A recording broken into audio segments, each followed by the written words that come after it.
Nós vamos ler a palavra do Senhor. O tema de hoje é o que está travando o seu futuro. O que é que pode estar travando, colocando um cadeado, colocando tranca no seu futuro. Quando nós colocamos essa palavra travar, essa palavra, na verdade, nós precisamos pensar primeiro sobre o que é travar, e depois eu vou colocar o versículo. Você não coloca simplesmente uma trava em algo que não é importante para você, coloca uma tranca em alguma coisa que não tem valor para você. Alguma coisa que não tem valor, mas eu vou trancar. Eu vou guardar 7 chaves. Aquele perfume, ou aquela joia, alguma coisa que tem muito valor para você, e você vai trancar, com certeza. Você vai guardar meio que escondido, ou até mesmo colocar uma tranca para que ninguém mexa, não é verdade? Quando nós falamos dessa palavra travar, você precisa entender uma coisa. Existem travas, muitas vezes na nossa vida, que o inimigo, ele sabe muito bem que existe algo de valor ali. Por isso ele tenta colocar trava, por isso ele tenta colocar impedimento, colocar um cadeado ali, para que aquilo não aconteça na nossa vida. Para que a bênção de Deus, aquilo que Deus tem para a nossa vida não aconteça. Quantos aqui acreditam que Deus tem bênção sobre a sua vida? Levante a mão. Que Deus quer te abençoar. Que é plano de Deus te abençoar. Não está lá no telão, mas a palavra de Deus diz lá em Jeremias 29:11. Talvez você saiba até de cor. Lá está escrito assim, o Senhor diz assim, eu sei os planos que eu tenho para vocês. Os planos que eu tenho são planos de paz e de fazer vocês prosperar. Eu tenho planos de abençoar vocês. Porém, mesmo Deus tendo planos, mesmo Deus querendo nos abençoar, nós sabemos que nós temos um inimigo que quer impedir, que tenta bloquear, que tenta travar o plano de Deus para nós. O propósito que Ele tem é em nos abençoar, em nos fazer prosperar, em nos fazer felizes, em nos dar um futuro de paz, como Ele diz lá. Eu vou dar para vocês um futuro de paz. Este é o meu plano. Este é o meu plano. Porém, nós sabemos que nós que temos filhos, por exemplo, nós temos planos para os nossos filhos. Sim ou não? Você que tem filho, você tem planos. Você faz planos para os seus filhos, enquanto eles são pequenos. Não é? Olha, eu tenho um plano de que meu filho estude em tal faculdade, eu tenho plano que meu filho faça isso e aquilo, que meu filho se forme, que meu filho... Nós temos planos para os nossos filhos, como Deus tem planos para nós. Mas não quer dizer que os planos nossos, eles vão se concretizar na vida dos nossos filhos. Eles só vão ser estabelecidos se eles quiserem. Se eles falarem, eu não quero o seu plano, mãe, pai, para a minha vida, eu não vou seguir os seus planos. Sim ou não? Ou estou falando mentira? Estou falando uma bobagem? Não. Os filhos, eles tomam as decisões deles, eles tomam os caminhos deles. Então, os planos dos pais, pode ser que não vala, entende? E pode ser que o plano que Deus tem de fazer a gente prosperar, de fazer a gente ter um futuro abençoado, também não vala. Porque depende de nós. Não depende de Deus, porque se depender de Deus, a vontade dele é boa, perfeita e agradável, não é? A vontade de Deus para a nossa vida é boa, perfeita e agradável. Mas não quer dizer que eu vou viver uma vida boa, perfeita e agradável. Porque não depende só de Deus. Depende de mim. Entende? Pode passar o versículo, por favor. O Salmo 37:4, ele diz assim, na versão Nova Tradução: ponham a sua esperança no Senhor, Primeiro, ponham a sua esperança no Senhor e obedeçam aos seus mandamentos. Ponto. Primeiro eu preciso colocar a minha esperança no Senhor. Eu preciso entender que eu preciso colocar a minha esperança no Senhor. Eu preciso tirar os meus olhos das coisas que estão me atrapalhando. Então, se eu não focar e colocar a minha esperança no Senhor, e eu dividir a minha esperança com outras coisas, logo eu vou ter problema. Logo eu vou ter uma trava aí atrapalhando o meu futuro, impedindo a bênção de Deus de chegar na minha vida, o plano de me fazer prosperar. Jeremias 29:11, aquele propósito que o Senhor tem para mim. Romanos 12, que ele diz assim, que a minha vontade para vocês é boa, perfeita e agradável. Aí ele diz assim na segunda parte do versículo, ele lhes dará a honra de possuírem a terra prometida. Tem uma outra versão que fala assim, entregue o seu caminho ao Senhor, confia nele e o mais ele fará. Essa é a versão mais tradicional, né? Entrega o teu caminho ao Senhor, confia nele, ele fará. Ponham a sua esperança no Senhor, obedeçam aos seus mandamentos e ele lhes dará a honra de possuírem a terra prometida. Nós queremos a segunda parte do versículo, é ou não é? Não? Alô? Estou sozinha? Nós queremos a segunda parte. Eu quero que o Senhor me honre e que eu possa possuir a terra prometida. Isso é fato. Nós queremos a bênção de Deus, queremos entrar na terra prometida, naquela promessa que Deus tem para cada um de nós. Terra prometida aqui significa aquilo que Deus tem para mim, a promessa que Deus tem para a minha vida, a terra prometida. Mas eu não quero colocar a minha esperança no Senhor, também não quero obedecer aos mandamentos do Senhor, mas eu quero a bênção para a minha vida. Todo mundo quer ser abençoado, todo mundo quer a bênção, mas nem todo mundo quer o Senhor da bênção, não é?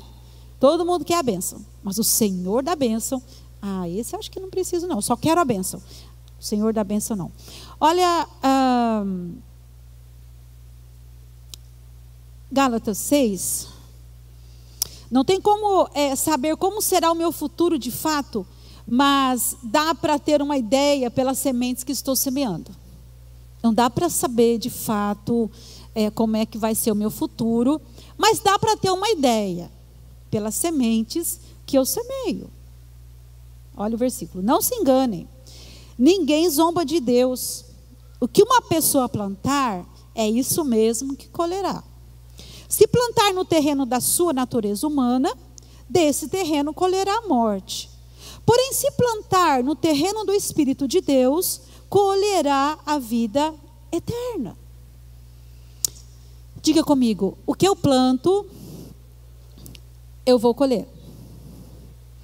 Talvez você diga assim, pastora do céu, eu não quero falar isso não, porque estou plantando hoje, está ruim, hein? Estou plantando uma semente de maldade, não estou sendo bom para as pessoas, eu vou colher? Vai. A lei, a semeadura é uma lei, é a lei da semeadura. O que eu vou plantar é o que eu vou colher. Não tem como eu colher algo que eu não plantei, não tem como se eu não semeei, eu não vou colher. Mas se eu semeei, eu vou colher, entende? Então existe uma semeadura e existe uma colheita. Eu preciso entender isso. Quando eu leio essa palavra, eu lembro de uma história de um homem que, aquela história daquele pai, né, que ele tinha uma vasilha e ele dava sempre, aquele pai que tinha Alzheimer, não era Alzheimer não, era mal de Parkinson, que ele tremia. E aí, naquela casa, eles davam uma vasilha para aquele pai comer.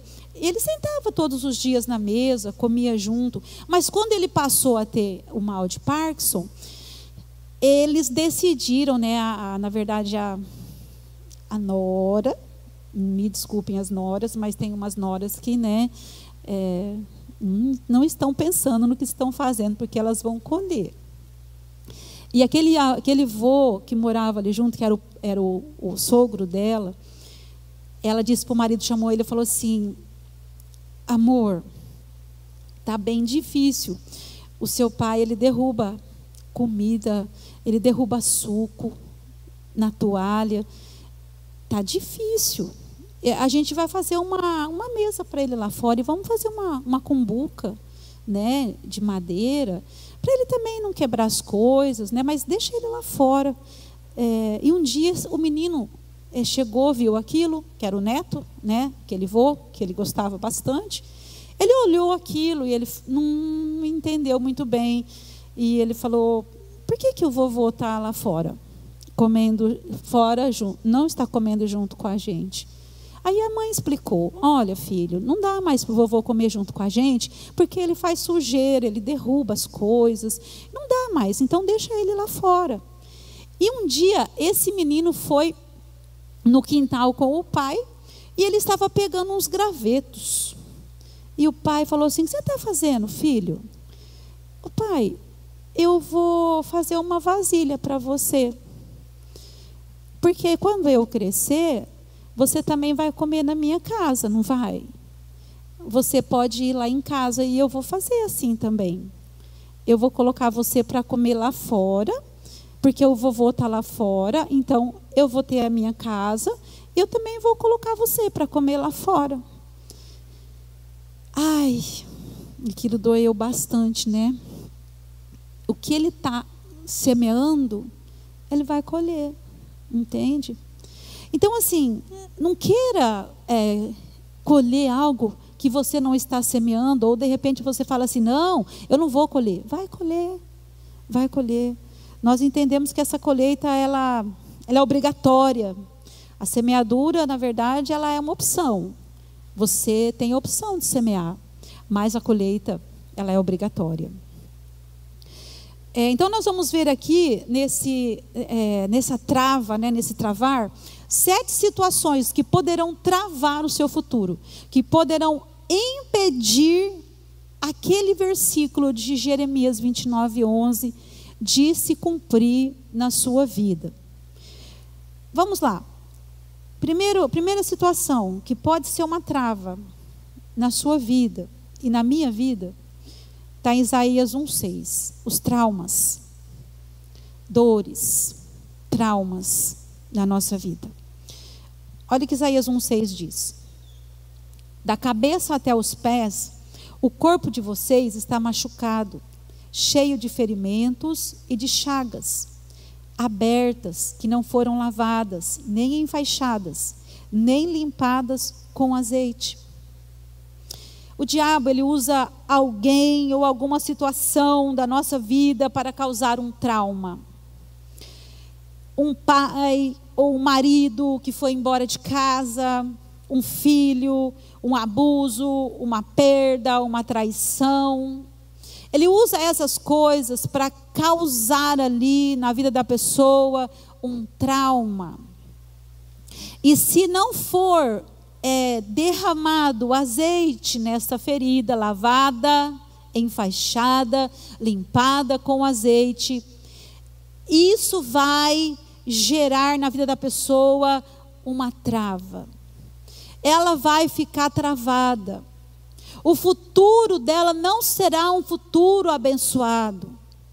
Por mais que você queira fugir da situação, por mais que você não queira fazer um enfrentamento dessa dor, você precisa estar enfrentando e lidando com esse trauma.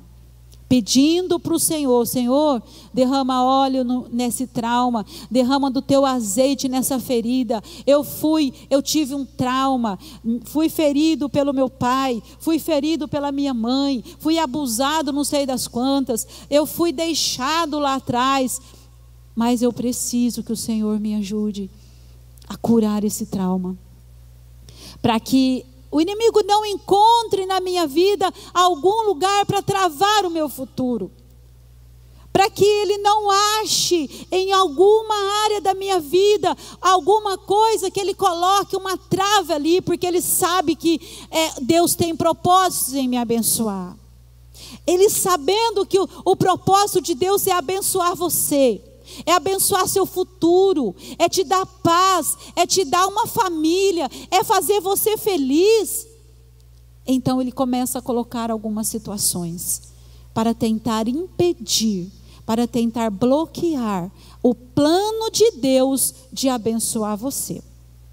Então perceba, se na sua vida existe um trauma, algo lá atrás que não foi curado, que não foi tratado, conserte isso com Deus. Fale com o Senhor, fale com alguém. Eu sempre falo aqui, né? Converse com alguém, chame alguém de sua confiança, chame a gente, chame uma pessoa que você gosta dela, que você realmente fala, eu posso contar com você. A pessoa que você se identifica, que é uma pessoa boa, que é uma pessoa que vai orar com você, que vai derramar azeite sobre a sua ferida, fale com essa pessoa, peça a Deus para curar você, mas não esconda esse trauma.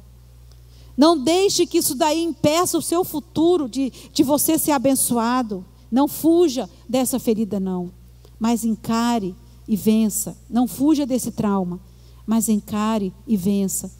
Só encarando que a gente vai vencer e não fugindo. Segunda trava, a dúvida.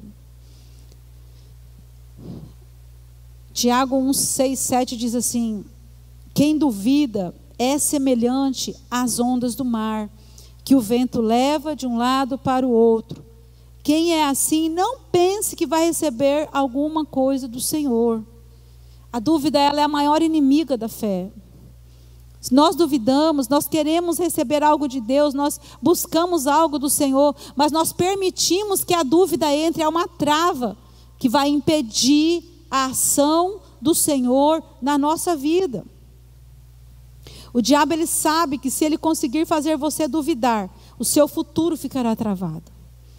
Se ele conseguir lançar no seu coração, na sua mente, uma semente de dúvida, o seu futuro fica travado. A sua vida anda para trás.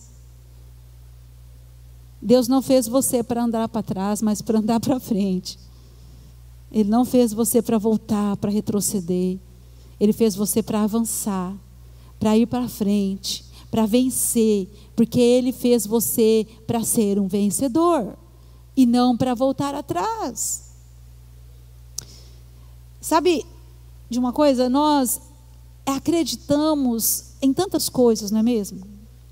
Nós acreditamos no médico, sim ou não?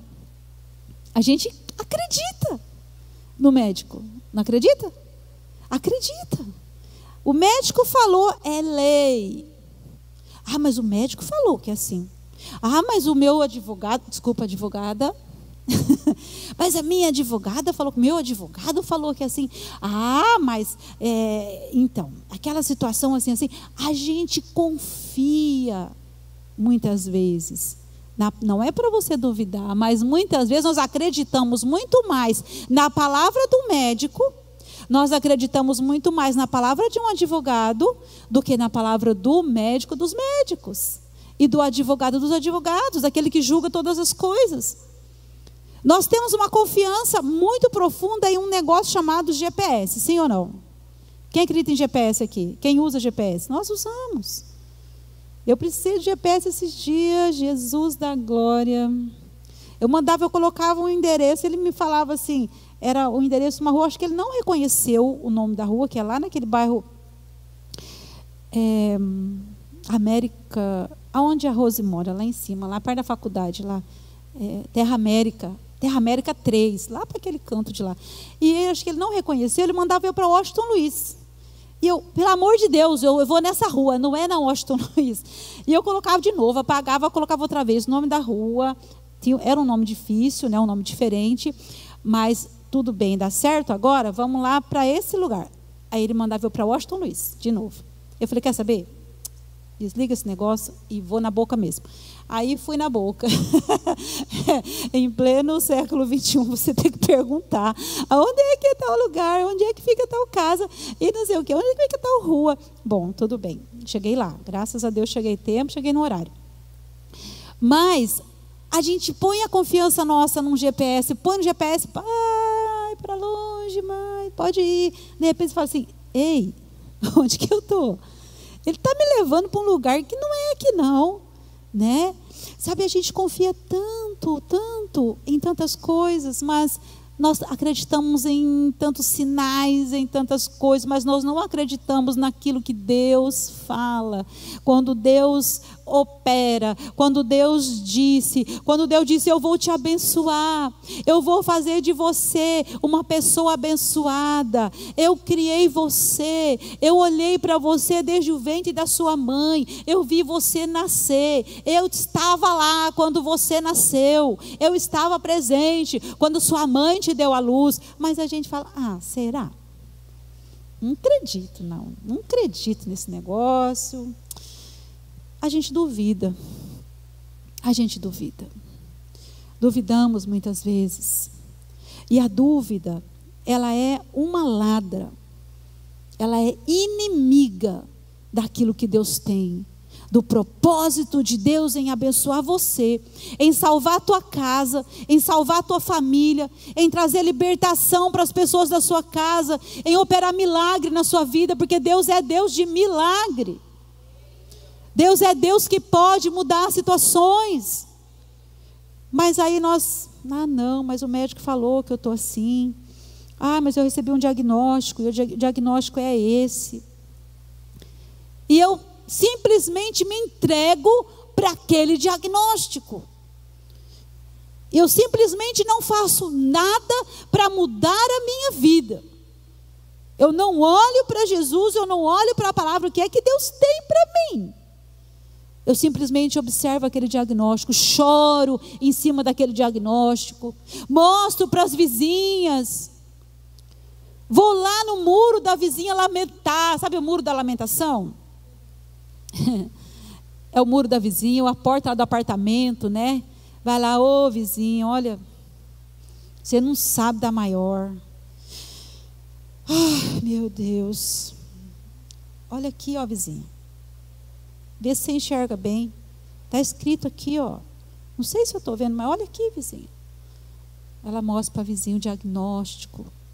Mas ela não tem a coragem de pegar aquele diagnóstico, lançar suas lágrimas diante do Senhor e falar: Deus, esse diagnóstico deu isso aqui, mas eu creio na sua palavra, Senhor. Eu creio na sua promessa sobre mim. E o Senhor é o Deus que cura, o Senhor é o Deus que me sara, então o Senhor vai fazer algo novo na minha vida.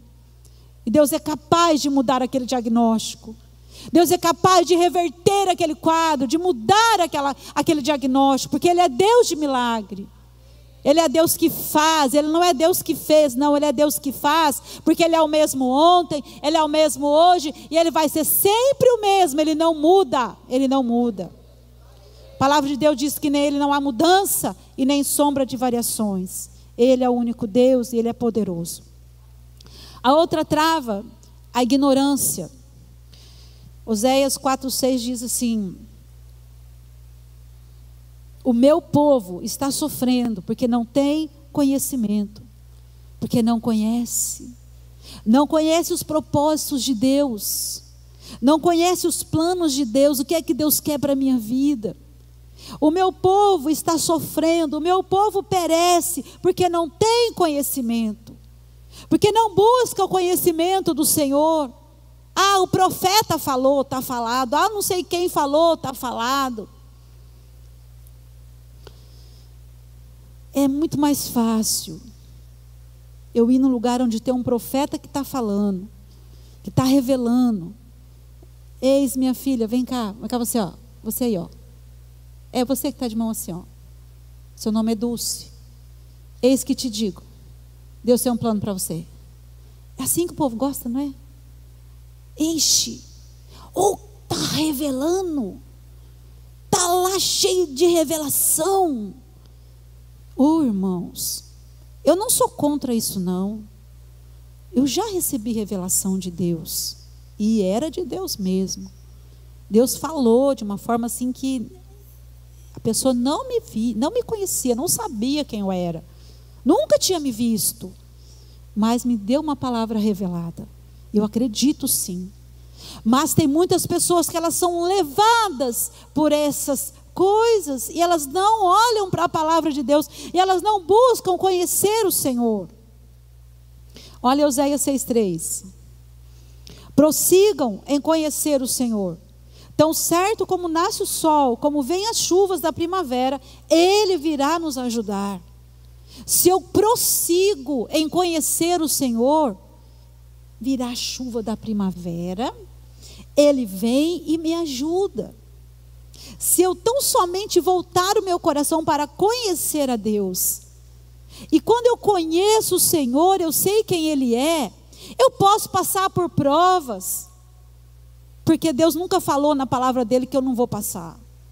Eu posso passar por dificuldade, Ele nunca falou que eu não ia passar. Ele disse assim: se você passar pelo fogo, eu vou passar com você. Se você passar pelas águas, elas não vão afundar você. É esse o Deus que eu conheço. É esse o Deus que eu sirvo. Porque se você tão somente conhece o Senhor, e você de repente você diz: não, eu não quero isso, eu quero a revelação, eu quero isso, aquilo. Quando você passa pela luta, você cai. Quando você passa por uma adversidade, você te desvia do caminho do Senhor. Você se afasta e você não prossegue para o caminho do conhecimento de Deus. Você volta para trás. Deus quer dar para a gente alicerce. Deus quer dar para nós estrutura para a gente vencer no dia mau, porque senão a gente não vence. E o dia mau vem, o dia mau chega. Quando é que é o dia mau, pastora? O dia mau é quando acontece um divórcio. O dia mau é quando você tem um diagnóstico que você não queria aquele diagnóstico. O dia mau é quando você olha para um filho e vê ele se enveredando para as drogas. O dia mau é quando você olha para uma pessoa da sua família, parece que ela está caindo, parece que ela está entrando num processo de queda. Mas você pega e você olha para aquele que pode todas as coisas e você se agarra nele, porque ele te ajuda. Como ele disse aqui: prossiga em me conhecer, e tão certo como nasce o sol, tão certo como nasce o sol. Dia de chuva vem, não vem? Tempestade, mas vem o sol, não vem? É tão difícil, né, gente? Você vê um dia de tempestade, um dia negro, um dia nebuloso, não parece que o sol não vai vir mais? Você fala assim: meu Deus, parece que o sol não vai voltar. Aí você deita, dorme, quando você vê, olha a carinha do sol. Ô, gente, que coisa linda. Que coisa tremenda. Você fala: meu Deus, olha a tempestade que estava, a chuva que estava, olha o sol apareceu. Deus fala assim que tão certo, assim como o sol, Ele virá para abençoar. Ele vem, e vem as chuvas da primavera, e Ele virá nos ajudar. Outra coisa, pecados não confessados, isso também é uma trava que o inimigo coloca para que o nosso futuro não seja abençoado. Pecar pode. Pecado na nossa vida é acidente, na vida do cristão. Ali na palavra de Deus, 1 João fala assim: filhinhos, eu vos escrevo para que não pequeis. É uma afirmação, né, que ele faz. Eu vos escrevo, filhinhos, para que não pequeis. Mas ele continua: porém, se pecar, vocês têm um advogado junto ao Pai, Jesus Cristo o justo, que Ele é poderoso para perdoar o seu pecado e purificar você de toda a injustiça cometida. Mas eu preciso confessar, eu não posso esconder o meu pecado.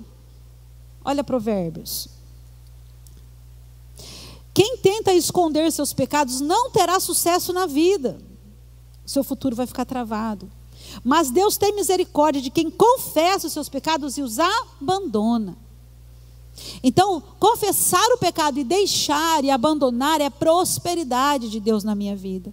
É eu prosperar, é eu ter um futuro garantido na presença do Senhor.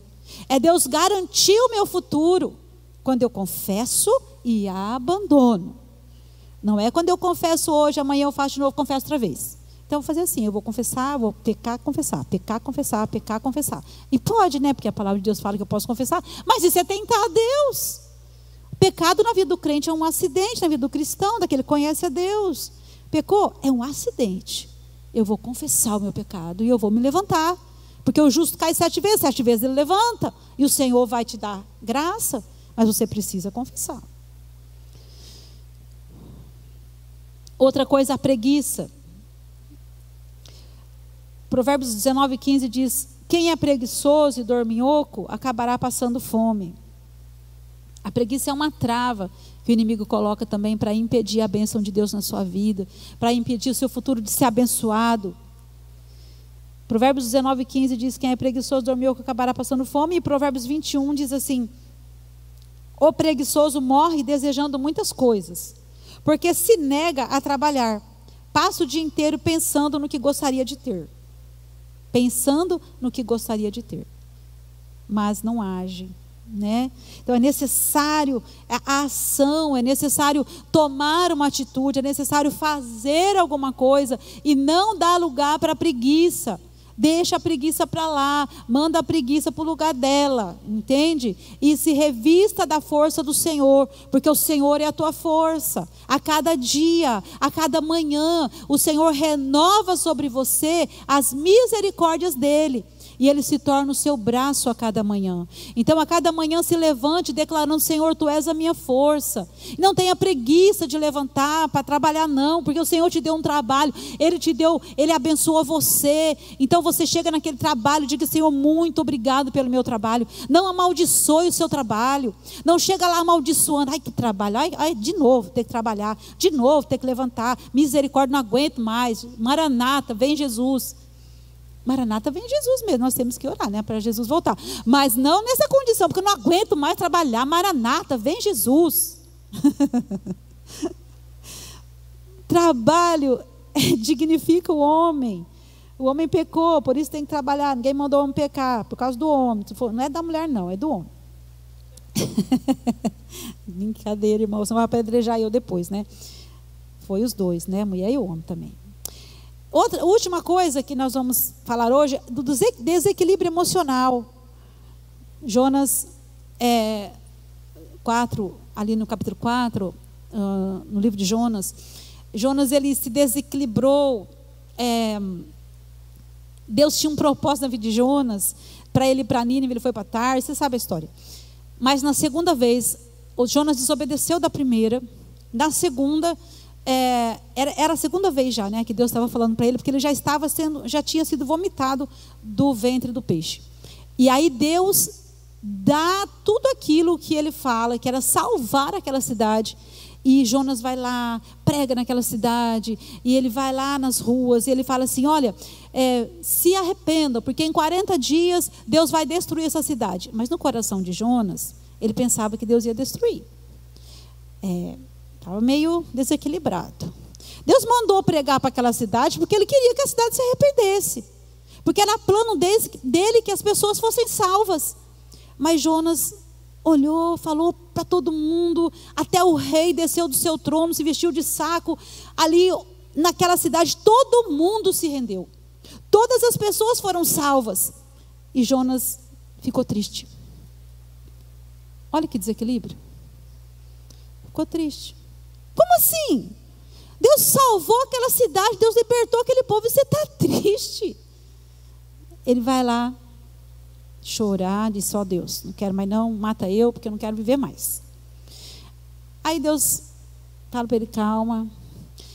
Ele deitou lá, Deus fez crescer uma planta, estava um sol quente, Deus fez crescer aquela planta em cima dele, ele ficou feliz com aquela planta, porque estava bem sol.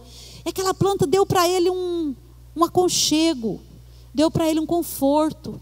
No dia seguinte, veio uma lagarta, não é largata, lagarta, e come aquela planta, e aquela planta morre. E o Jonas fica triste demais, fica aborrecido, e ele fala assim: Deus, não é possível, o Senhor matou essa planta. Eu estou muito triste, Deus. Eu estou muito triste porque o Senhor matou essa planta.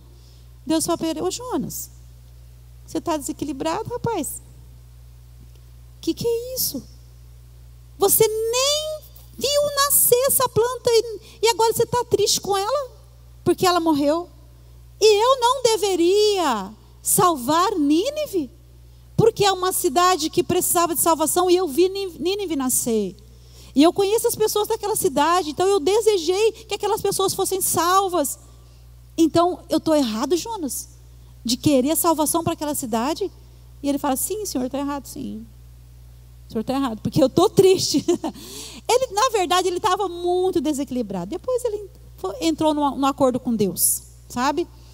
Mas Deus, Ele quer a nossa vitória. Deus quer restauração. Mas existem muitas travas que muitas vezes travam a nossa vida. E nós precisamos destravar. Nós precisamos viver livres disso, para que a bênção de Deus, ela nos acompanhe, ela nos ache. Quero que você fique de pé, nós vamos orar.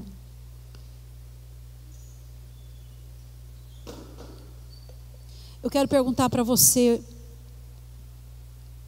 que trava você identifica?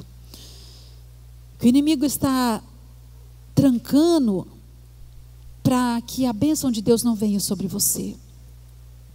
Que travas nesta noite você conseguiu de repente identificar e você conseguiu entender que uma trava só é colocada em alguma coisa muito importante, em algo de valor? Ele não vai colocar uma trava em algo que não tem valor.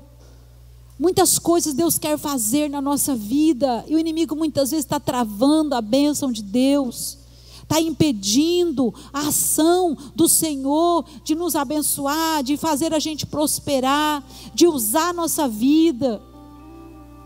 Porque a bênção dele não é só para alcançar a gente, não, é para alcançar outras pessoas. Deus disse para José assim: José, você é um ramo frutífero. E o ramo frutífero, ele derramava para outras casas. Ele saía dos muros de José e ele entrava para outros muros. Deus quer abençoar a sua vida, e Deus quer abençoar outras pessoas através da sua vida. Coloque a mão no seu coração. Meu Pai, em nome de Jesus, Deus, nós reconhecemos que existem muitas coisas, Pai, que são importantes, que têm valor na nossa vida, e que em muitas situações o inimigo quer travar. Ele procura, Senhor, impedir o agir do Senhor. Mas nós queremos declarar que o Senhor é o Deus eterno, que o Senhor é o Deus que tem todo o poder. O teu poder, Senhor, transforma todas as coisas. Que o Senhor venha quebrar agora as trancas e venha romper, Senhor, essas travas, para que nada venha impedir o teu agir, o teu operar em nossas vidas, em nossas famílias, em nossas casas, no meio do teu povo, no meio da igreja, na nossa cidade, na nossa nação. Meu Deus, Tu és o Deus eterno, Tu és o Deus que ouve a oração. Meu Pai, em nome de Jesus, libera, Senhor, o Teu poder, o Teu bálsamo para curar traumas, para curar feridas, em nome de Jesus, Pai. Arranca toda dúvida, vem, Senhor, colocar fé no nosso coração, ó Deus. Arranca toda a ignorância, meu Pai. Nós queremos conhecer o Senhor, nós queremos prosseguir e conhecer o Senhor. Arranca agora, dissipa toda preguiça, Senhor, em nome de Jesus, ó Deus, toda resistência, todo orgulho, toda altivez, todo desequilíbrio emocional. Meu Deus, em nome de Jesus, nós queremos estar firmados em Ti, queremos ser fortalecidos pelo Senhor. Renova as forças, renova, Senhor, a confiança em Ti, ó Deus, e venha sustentar com a Tua graça, com a Tua destra fiel. Nós confiamos no Seu poder, na revelação do Senhor, porque o Senhor é grande, poderoso, maravilhoso, conselheiro, Deus forte, Pai da eternidade, príncipe da paz, nosso Deus, em quem nós confiamos. Nós adoramos a Ti, Senhor, em nome de Jesus. Muito obrigado, Pai, muito obrigado, em nome de Jesus. Amém, glória a Deus. Que Deus nos ajude a vencer todas as travas que muitas vezes o inimigo tenta colocar em nossas vidas, em nome de Jesus. Amém.